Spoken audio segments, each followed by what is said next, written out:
My question relates to peace. What sense is there in having a war? Although not all wars are aberrations of man's nature as a rational being. For instance, when a country defends itself from another country's aggression, some presuppositions may justify war. So, in a sense, war may bring order in society as war also destroys society's order. In the recent encyclical Fratelli Tutti, Pope Francis made it clear that it is very difficult, nowadays, to invoke the rational criteria, elaborated in earlier centuries, to speak of the possibility of a just war. Ft. 258. This is due to the fact that man may overly justify the reasons for engaging in war and even go to the extent of approving the development of nuclear, chemical and biological weapons and the enormous and growing possibilities offered by new technologies. Ft. 258. I question how we could make sense in the development of weapons as scientific inventions and discoveries, and war as a mechanism for order in the world, something that could contribute to the order of peace, which is the fundamental presupposition of any religion. The idea of a just war is ultimately a false idea.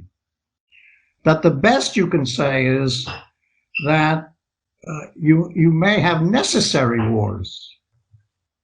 In other words, the best you can say is that you should try your best to respond because of the necessities, but to call that just is a mistake.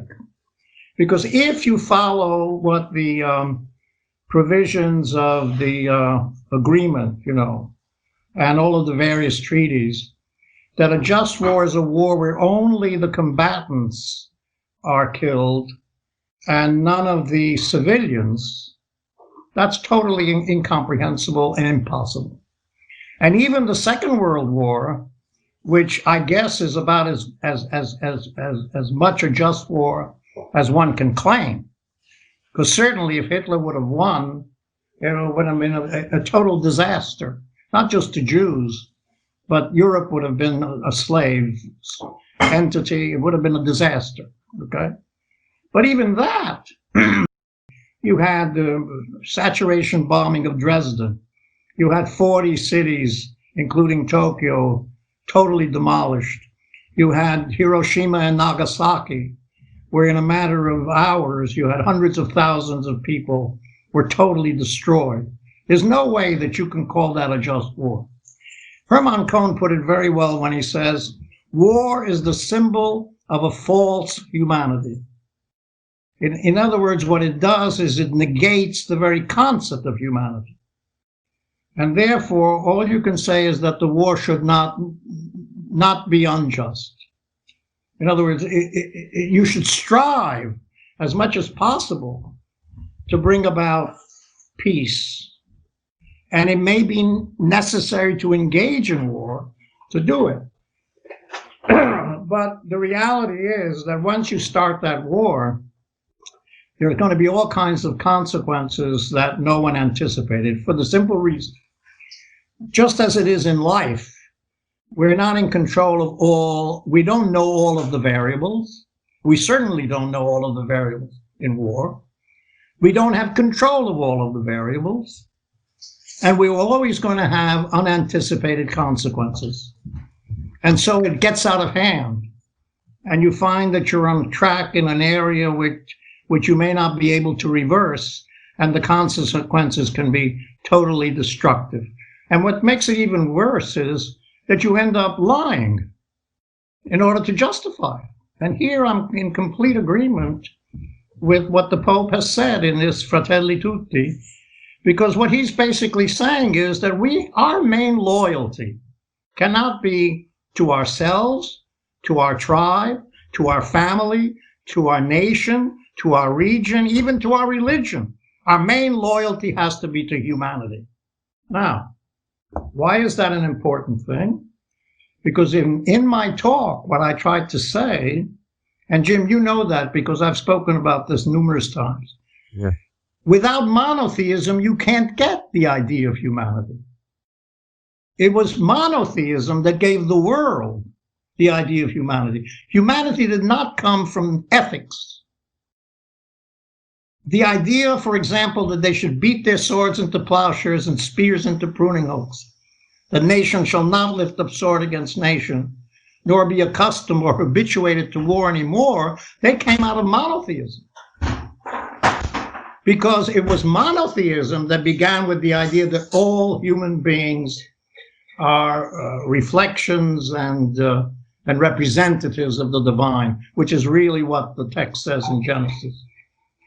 So my feeling is that how much time, effort, and energy do we really spend trying to bring about peace? And how much time, energy, and effort do we spend to bring about war? Look, right now you have nuclear proliferation. What happened, and I felt this strongly, when the atomic bomb was dropped in Hiroshima, this for the first time, my death could be commensurate with the death of all human beings. Never before did we ever face this. And yet, we're spending trillions of dollars on nuclear weapons.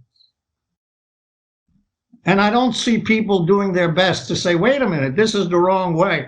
There's something wrong with spending hundreds and hundreds of billions of dollars to produce planes and tanks and nuclear weapons and have 230 million people on the verge of starvation, which the World Health Organization just got up and said. When you had my friend David Beasley, when he got the Nobel Prize, got up and he said, billionaires, what are you doing with your billions? Don't you have a conscience? What's going to happen to the 230 million people who are starving? Not poor, starving.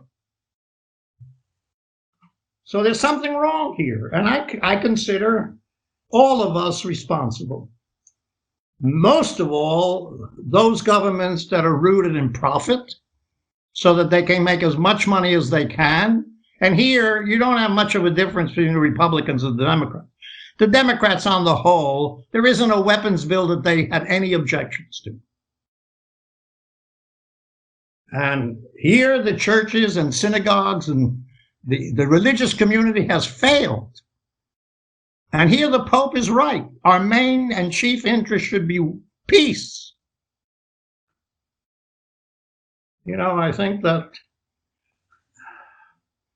you can't read the Bible without recognizing that the greatest evil is war. Why? Because war produces widows, strangers, right? Orphans, the poor, the destruction of territory. I first came across this, Jim, in 1946 when we took the very first boat, the Vulcania, that was going back to Italy. We didn't know who in Italy was alive or dead. And we landed in Palermo. And I could see there was not one house standing, not one. And I saw these naked children with bloated bellies going through garbage cans to find something to eat because they were starving. And I said to myself, there's something wrong here. This can't go on. And so tell me, what has changed? If anything, we now have people saying, resolve, we've got to be my country first. I've got to be able to destroy you. You know, this idea that somehow the most important thing is to create enemies so that we can gather people together to follow us. Right? The Pope is correct. Mm-hmm. He's absolutely right. And it's a wonder that you haven't gotten the whole of the religious world saying, thank God for Pope Francis, who at least is leading the way in a way that makes sense.